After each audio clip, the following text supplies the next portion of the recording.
Sonya and Sasha, for real. You're listening to BRIMBANK Live on Live FM. This is the Sonya and Sasha for Real show, and we are back with our last segment. Now, last week we had an interesting show, controversial, with our friend Scott, and we didn't actually get to mention or commemorate the National Road Safety Week that happened last week across Australia, which is every single day is a different initiative. On one of the days, you turn your lights on to commemorate the people we've lost on our roads. You think about that you're driving, and you keep your family in mind, and so really keep your eye on road safety and focusing on being safe in the roads. Now, we, Sasha and I, are very close. Some would say that we're cousins / sisters, and we are definitely 100% family. And even though we're not related by blood, we are family. And we have had, Sasha in particular, has had a very sad experience in losing somebody.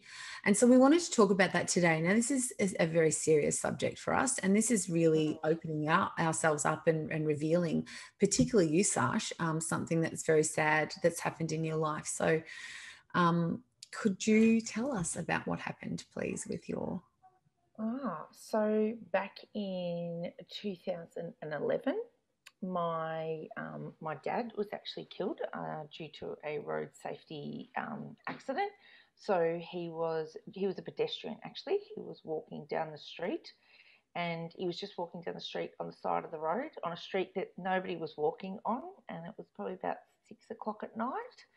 And he had just come back from work, so he worked at Flinders Street Station, and he got off a train, and my mum was actually coming back to pick him up, and she was actually with a client at the time and was running a little bit late, and he said, "I'll start walking and you pick me up," and he was just walking as a pedestrian on the side of the road, and a girl came, and she was 4 times over the legal limit, driving with blood alcohol limit, and she was doing 114 in a 70 zone, and she kind of tried to swerve and take over another car, and then lost control. And then due to losing control, she actually just drove directly into a house. And my dad happened to be walking directly past that house, and she hit him, and he was killed on impact straight away. So I'm definitely one of those people that did drive with my lights on during the week. Last week I did that every day because we have big signs on our freeway, and I think that it's really important. And I've always been somebody that's been really conscious of drink driving, and it's kind of coming. I've always been somebody. I don't drink drive at all. If I have one drink, that's kind of like my limit, maybe 2 at the absolute max. But I make sure that there's a big thing. It's something that's drummed into my head. So the fact that I've always been able to have that, and then actually experience that. And then on the flip side, I guess the other different thing about this is that, interestingly enough, that we were talking about juvenile detention centres, I've been fortunate enough, my career's led me to working in juvenile detention centres. And this young person, it was a young person that actually was the driver of the vehicle in the accident, who then subsequently went to jail because of what had happened.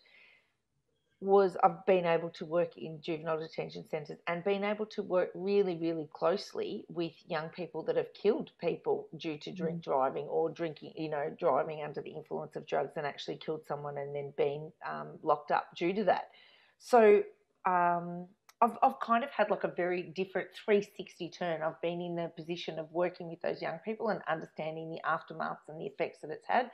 Then I've been the person that's working with the people trying to teach them, new ways of doing things. And then I've been the actual person that experienced it. So I don't think that there's that many people that have been able to experience it on so many levels, which is why I've been able to get a real understanding of what the impact that it actually has on people.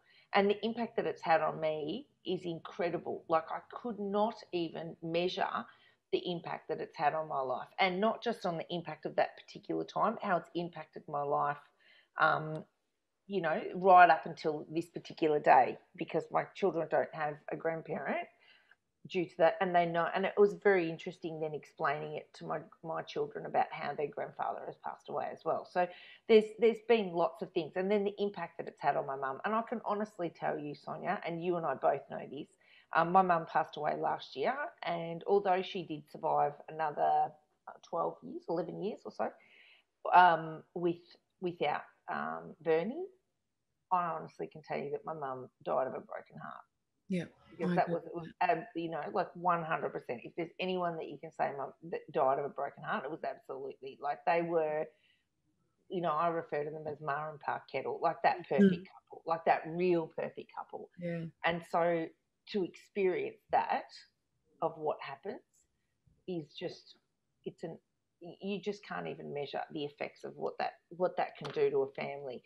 And it's really interesting because the effects it's had even on my own marriage and my own relationship. Like, I was about to get married, and I was, I was not long after just fallen pregnant, and I was living with a girlfriend, and my fiance, who's now my husband, was kind of staying, was sleeping over every night and that sort of stuff. And then that meant that I then moved back home with my mum, and then bizarrely enough, that day where he was living, he was evicted from where he was going. Like, they were said, you need to find another place because somebody else was moving into that house. And so we instantly both moved into my mum's. And not long ago, we were sitting around with a group of school parents, and we were having a dinner. And everyone was saying, oh, tell us about when you guys moved in together and what that was like, and the first time that you guys moved in, and blah, blah, blah, and that the happy time of when you all got together.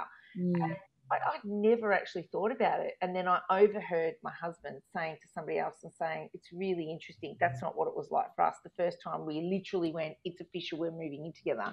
We moved in with my mum under the worst possible circumstances. So what does that do? I don't know. What are the ripple effects of that? I don't know. When you start off your life together with such pressure, what's the ripple effects of that sort of stuff? Absolutely. And that's what people don't get, I think, is that there's such it infiltrates every part of your life, and then in turn so many other people's lives. It's like that drop the pebble in the pond and watch the ripple effect go out, because it was everyone around, and then it filters into every single part of your life. You got married, you had a baby, all of these milestones in life that you expect your parent to be there. You want and need them to be there. Take us back to the night. When you got the call, what happened? So I was washing the dishes, and I remember I had gloves on. I was washing the dishes, and my mobile phone rang, and I saw that it was my mum. And there was one part of me going, "Oh, I've got to take the gloves off. Should I answer the phone?" And then normally I'd probably go, "Oh, I've got my hands. I've got soap everywhere." But I took them off and I answered the phone, and it was my mum screaming on the other end of the phone, and I was like, I couldn't understand what she was saying, and she just said, "Get in the car," and literally. The accident was only like, 500-600 meters from where I live right now and from her house. And she said, just get in the car and drive down the street. And I went, she said, you'll see, you need to stop. Someone's died. He's dead. That's all she kept on screaming. And I actually thought my mum had killed someone. I thought my mum was driving, and I just didn't get it. Like, all she was doing was just get in the car and drive down the road and get in there, and you'll see. And he's dead. And I was like, what? And I didn't understand. And so I literally took the gloves and I threw my phone down, got into the car and drove. And literally within 300-400 meters, there was, fire, ambulance, police, and all of that sort of stuff. And she just said, he's in that. And I was like, what do you mean he's in that? Because there's this accident, and the accident was there was two cars. There was a van, there was a car and a van, and they were both inside a house, and the house had a big brick fence out the front. And so they had gone through the brick fence, and as this girl was overtaking, she's clipped a van, and they've both spun out of control, and they've both gone into this house. Yeah. And so nobody knew he was there because he was actually walking directly past that house. And so they've hit the brick fence, gone through the house, and both the cars are now in the front lounge room of the house. And so they don't know that he's underneath the rubble, because who would know that there's a pedestrian walking past? Like, they're concerned about the people in the house, they're concerned about the people in the car. Yep. And my mum's going, he's under there, and because she's looking, where is he on the street? He can't be there. And like, if he was, he would kind of be there going, this is huge. And so what had happened was, he was there, and then she's rang his mobile phone, and we heard his mobile phone. And so I've literally just gone over, and I've climbed, I'm on these bricks, I'm climbing on these bricks, and this policeman's just come and grabbed me and said, and I'm like on this car with these bricks, and I don't even know what I was trying to do. I just knew that he was under there, because we could hear his mobile phone ringing under this rubble. Yeah. Cars and stuff, and everyone was really focused on the fact of this car, because she was screaming, she was drunk, and she was swearing and yelling and being really abusive to the police and the ambulance, and then the people in the van were very, very, very injured, and then there was the people in the house, and here's this, what they thought was this crazy woman jumping into the rubble trying to move these bricks and get in. Yeah. And so this police just come and grabbed me and said, you need to get back, and was really, really aggressive and rude to me, and quite rough with me. And I've literally just pushed him back and gone toe-to-toe with this policeman and just like, I don't know what that, and just said, you need to listen to me. My dad's under there. And he's like, what are you talking about? What are you talking about? And he said, and I said, my dad is under that. And then all of a sudden he's like, no, it's not. No, you need to move back. This is such a... And I said, no, you need to listen to me and stop and listen to me. I'm telling you, listen. And he stopped. Then next thing, he's called everyone, and he's gone, this woman's telling me that her dad's under there.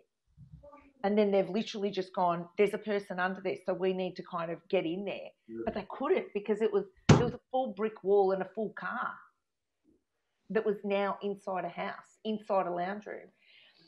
And that's like, they just, if we didn't even know, nobody would have even known he was there until they unpacked it and pulled it all apart to know that there was a person under there. So that made them then go, right, we need to get the fire, we need to get this truck, we need to start to move things, because we don't know what that was. And then they eventually did find him under there. And believe it or not, the next night would be, 24 hours later, the next night. So I can't even explain to you what the next part of that was. I mean, my mum was just sitting on the floor. Someone had brought out a chair out for my mum, and just that siren and those lights, that blue and red lights. Like, I just remember it was night. It was getting, darker and darker. I remember all of those lights, and I just remember holding my mum and saying, we're going to be all right, Mum, we're going to be all right. I'm just, I'm going to have this. And I remember ringing. She said to me, I've got something cooking on the stove or something. And then there was like, it's bizarre how you remember, like, I had to call someone. I gave this random woman my phone and said, you need to call someone and get them to go over there and turn it off, and then, calling people. And then it just kind of snowballed, and we were sitting there. And we didn't leave the scene until they actually found him. And so that must have been a number of hours. Like, it must have been a couple of hours that it was found, that it was there. And I just remember holding my mum. But there's this part where you're walking around. It's almost like an out-of-body experience where you're like, I have to pull this together. I have to step up to this. I'm like, but you're having a million conversations in your head. I can't explain. It's an out-of-body experience.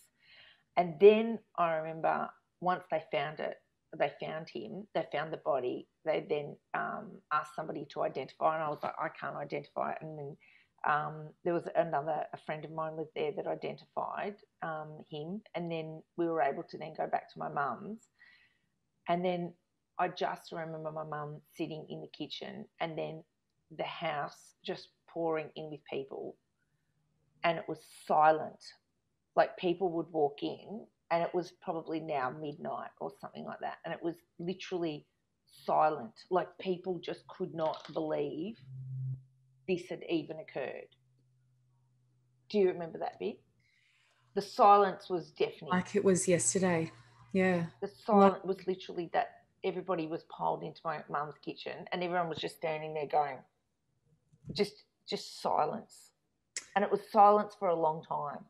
It was. Like no one could speak. It was so bizarre because there were a number of people there. There would have been at least 20, 25 people there. And I remember your mum was just sitting at the kitchen table and she just wasn't blinking. She was so, deep in shock. And then there's just all of these people there and nobody was saying anything. And it was just, I actually remember getting angry because why aren't we speaking? When I first got there, why are we not saying anything? What's going on here? Why can't we, what is happening? Why are we not talking? And then I couldn't think of because any. you've got nothing, because you can't, your mind can't comprehend what's actually just happened. You just can't comprehend. Like there's so much to say, but there's nothing to say because you can't. There's so much to say, but nothing to say because you just can't. And then every now and then someone would say something. It wasn't actually like you weren't allowed to say something. You could have said something, but nothing made sense. Your mind was like going, I just can't actually believe this is occurring. I can't actually believe that this is even happening. Yeah. Like I think that as people were finding out, and as people were, I remember, people were going through my phone and ringing everybody, which is a scenario that I'm very too familiar with having, where here's my phone, look these people up and ring, and hopefully nobody will have to do that ever again. Go through my phone and ring people. It's a scenario that I'm very accustomed to now, especially after losing my mum. That as people would rock up, they'd walk in and you'd almost be like, this can't be happening. I've got this phone call. It must not be true. Yeah. I'm just going to go over there anyway. And then you walk into my mum's house and you walk in and there's these people just standing there. It was almost like we're standing there like zombies with this shock. Yeah. The shock. And then the next morning it was a media frenzy, crazy of people wanting questions and media and newspaper and blah, blah, blah, all of that kind of stuff. And we didn't even know details. And then, I just that's when I don't have any brothers and sisters. And that's when you step up to another level. Like all of us, I remember that night, the only time that I spoke to the organ donor people. They rang me straight away and they said, somebody, I can't remember, I think it was one of my girlfriends said, you need to take this call. And I'm like, who is it? And they've said, well, he's registered as an organ donor. You need to make this decision now. And I'm like, hang on a second, like this only happened a few hours ago. I think it was literally like, we'd literally got back and they've said, and they've said to me, look, we've got his body here. We've been told his body and da-da-da-da. We can't actually donate any of the organs, but because of what's happened in the accident and the trauma, but can we donate it to science and da-da-da, and your mum needs to be the final decision. And I literally went, so can I get back to you on that one? And they said, no, you need to do this now. And I went, now? So I literally went up to my mum, who was broken like you can't be ever broken. And I just said to Mum, I need to ask you this question that I need to ask you now. He's an organ donor. They want to know, can they have it all now? Yep. It only happened 5.5 seconds ago, it's the middle of the night. And she just said, yes, do that. It's incredible when you're under absolute maximum stress, what you then go, I'm now pushing myself to another level. Now I need to push myself to the next level. And then before you know it, I'm up to my eyeballs in coroners and courts, and within that particular, the next day I'm on the phone to the coroner's court. This is a crime scene, blah blah blah blah blah. All of this stuff. There's no rest in it. So that's the night that it happened, and everything's real and raw, and that goes on for days and days. And then you've got the funeral to prepare Well, the funeral was quite some time. It was probably about nearly 2.5 weeks because of coroner's court, and it was being a crime and all of that sort of stuff. So it was an investigation. It was an investigation. So I wasn't able to do, and I had to get a coroner's report. There was nothing that you could do. And because my mum wasn't doing anything, she was literally just sitting there and I'm Italian. So there was 50 people a day of coming in and what was going on. So I literally did it all on my own. I remember going into my mum's office, and then my fiance, now being my husband, he said, do you want to come in? And I went, this is not how I imagined our life to be, where we're picking coffins together. It was not, So I found myself kind of going, well, what do you think that we should get? And he's like, well, what do you? It was a very, very big wake up call to you, the rest of your life. The person that is very, very big, fast. This is what it's going to be like. This is how we make decisions together, and all of that sort of stuff.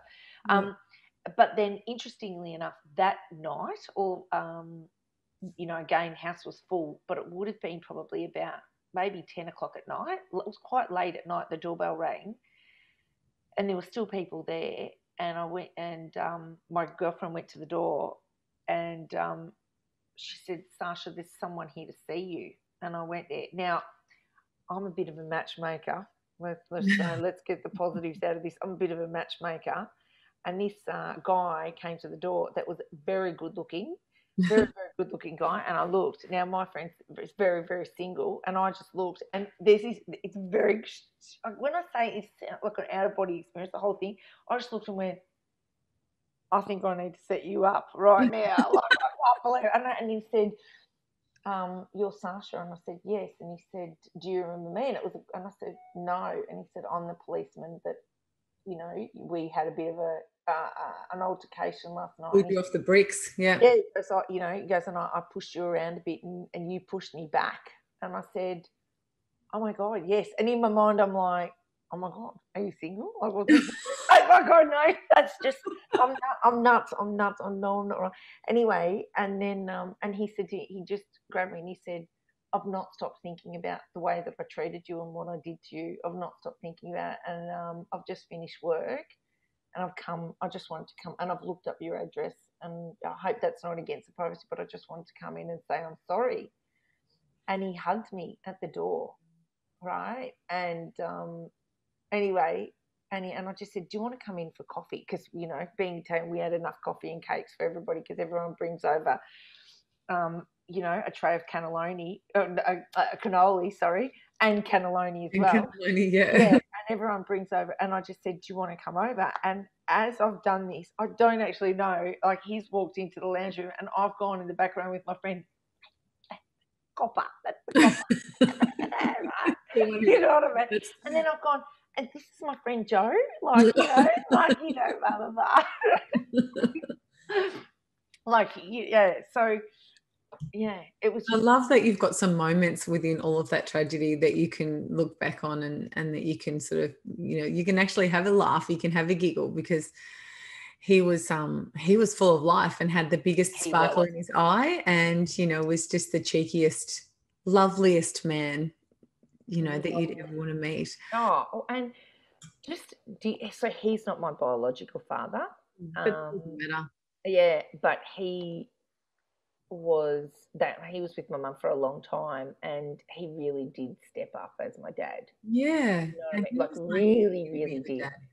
Really, really did. Like, did things for me that, was not, and never ever overstepped his mark. Like, didn't expect anything from me, never understood, always knew that he was not my dad, like, always knew. I mean, my dad was not, it's not like he was taking over the spot of someone special. My dad was, not the greatest man on the earth, so that's probably where my daddy issues come from. But he just so respectfully took on that role and came into my life as my mum's partner, but then, slowly started referring to me as his daughter, and, slowly started doing that. And I would kind of go, these are my parents, and then this is my father. And, but, because it was that awkward time of going, you're my mum's boyfriend, like that weird stuff. And then, he'd start just being very, very kind to me. He was just very, very kind.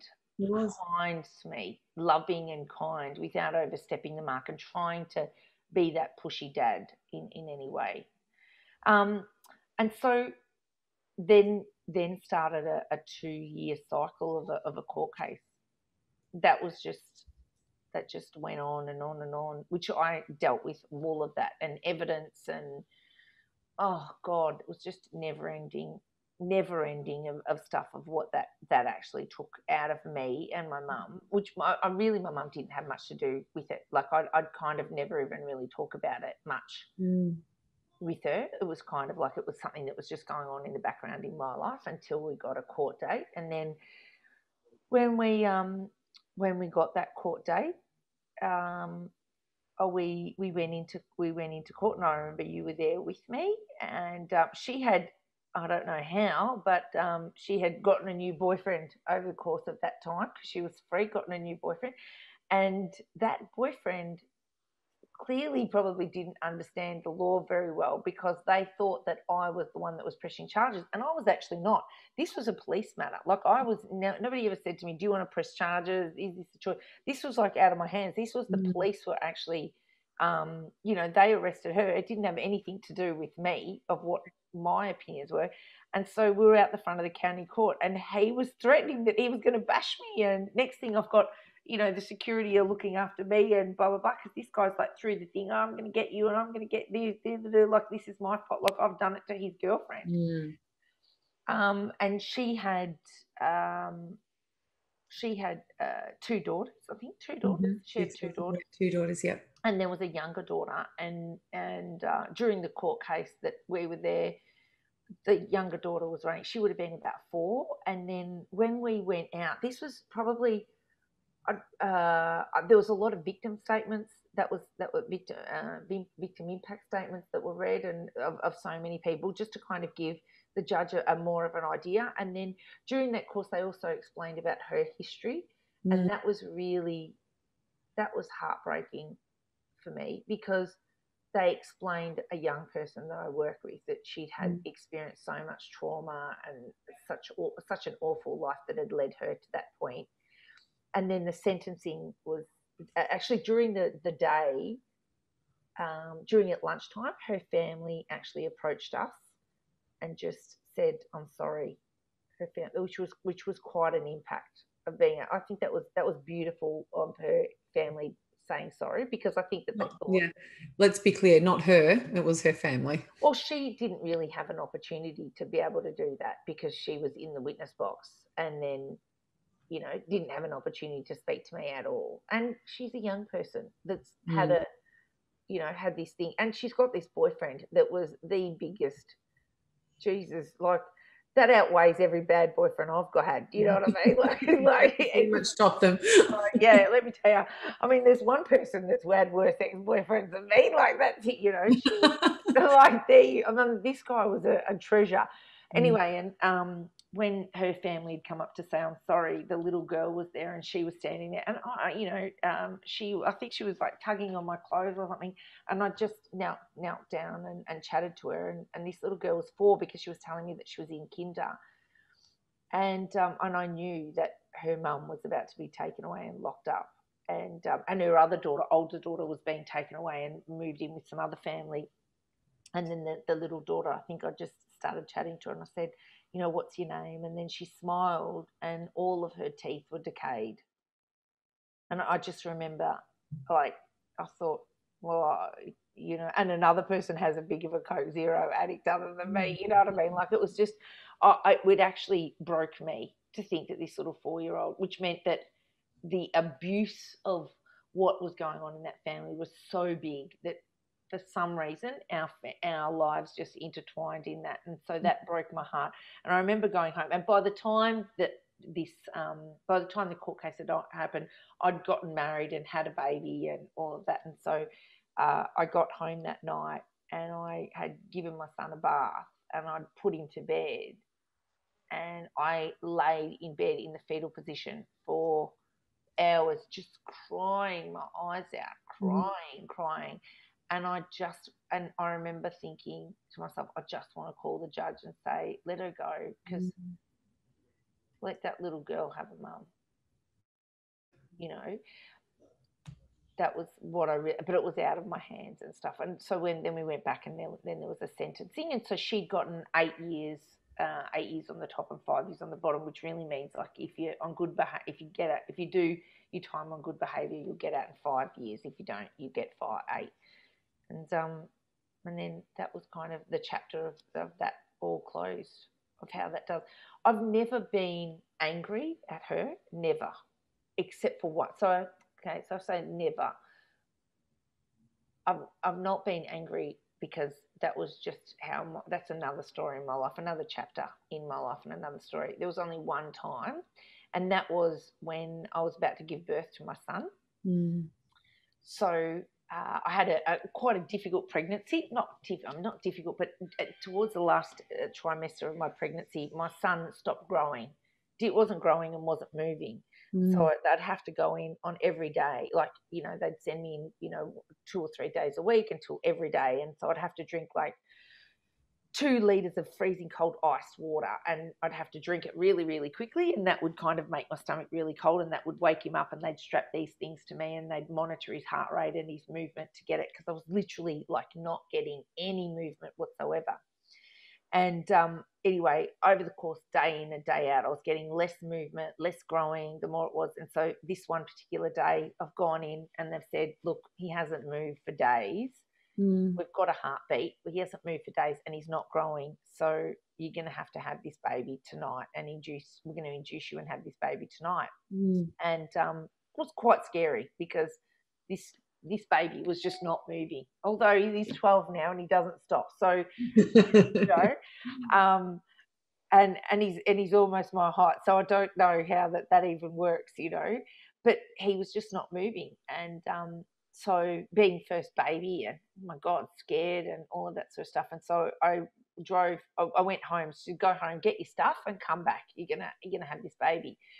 And I got home and I rang my mum and I said, Mum, this is it. I'm having the baby today. And my mum comes over and my mum literally loses her mind.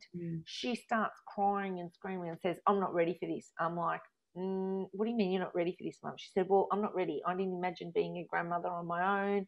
This is not how I planned it, I mean, this was realistically, I think it was not even a year had passed since his death to when he was there, or just over a year. So there was a lot going on. Like there's got accident, car accident, babies, marriage, blah, blah, blah, in a very, very short amount of time. Yeah. And she said, I'm not ready for this. And I'm like, Mum, you need to get your crap together and you need to be ready for this. She said, no, I'm not ready for this, and I'm in denial, and you're not having this baby, and blah, blah, blah. And you got to think, I'm petrified because what's going on? Like, why is this baby not growing? What's going to happen? What are the effects of this? And I'm about to have a baby, and this baby's got to come out, and that freaks me out a little bit, right? So, like, there's all this stuff going on in my mind. And my mum chooses now to have her biggest mental breakdown right now. Yeah. On the day I'm about to give birth. Yeah. And so my mum and I have this big argument, and you've been witness to my mum and I's argument, like the earth kind of tilts on its axis when we have a fight. I'm like, that's it, Mum, I can't deal with this. If there's ever a day I need you to be supportive, and Mum's like, I can't deal with this. And then I said, well, you need to get out, Mum, I can't cope with this. And she leaves. And so packed my bags and we go into the hospital, and I packed my bags hating this girl, hating her, and thinking, do you have any idea what you've ruined? This is supposed to be the greatest day of my life, and I'm about to go into this scared out of my mind, and the one person I need by my side is my mum, and my mum is having a mental breakdown because of this, because she's just come to now going, I'm not ready to be a grandparent, and I didn't know it was going to be by myself and all that stuff. And anyway, and I was so mad, and then thought, this anger is not good for my baby, blah, blah, blah. And I think I meditated and went, I need to forgive you. And that was the only time. Anyway, I went in, and then about half an hour later, my mum turned up and said, I'm ready.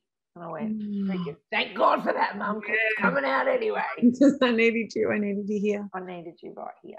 So I'm really sorry for that. And that was my one. And then I let it go. But it was a very significant moment, because I just thought, you've taken everything. Now you're taking this from me. It was almost like I was like, you've taken so much from me. Like, you've taken my wedding day. You've taken my, the fact that I've moved. You've taken my family. You've taken all of my future and all of this stuff. And now you're going to take this moment from me now.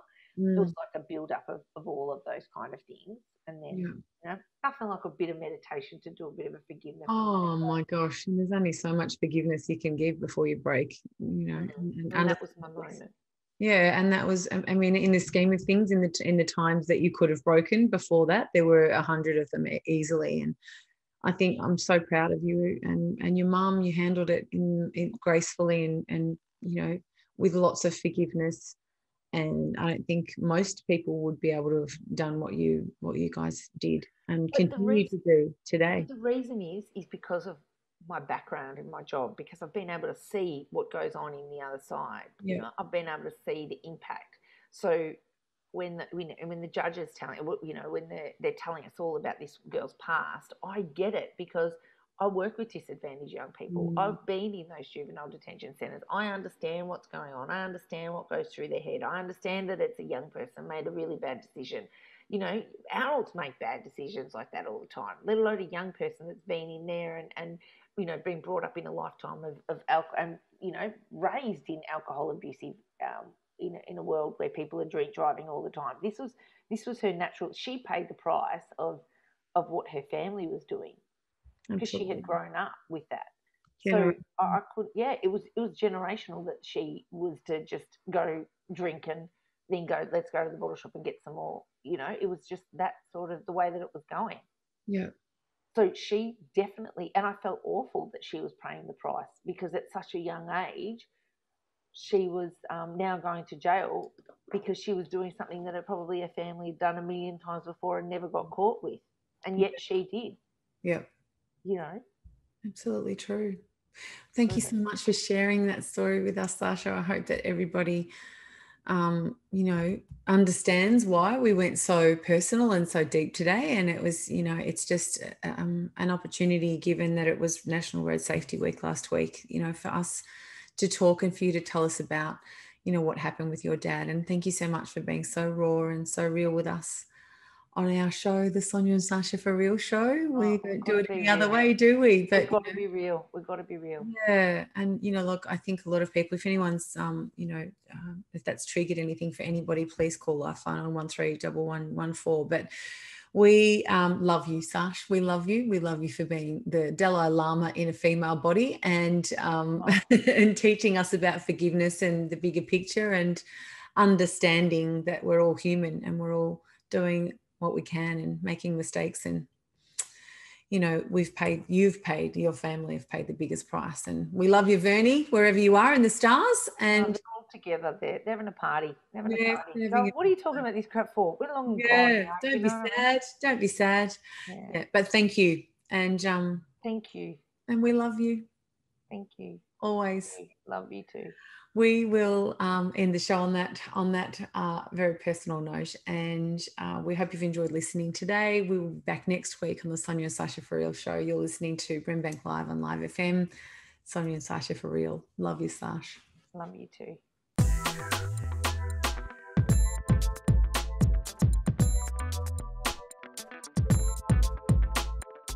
Sonya and Sasha for Real.